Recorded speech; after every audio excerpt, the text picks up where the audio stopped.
In primetime news this evening, security forces swarm Clarendon and St. Catherine as Prime Minister declares states of public emergency. Opposition continues to blast government for not having a sustainable crime plan. And Jamaica dispatches high-level team to assist in recovery efforts in the Bahamas.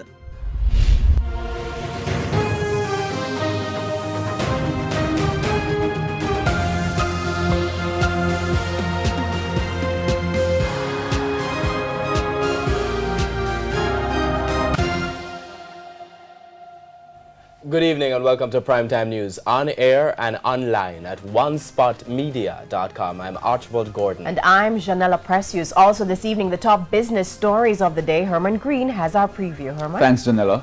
Do you have an unlimited plan from your telecommunications provider?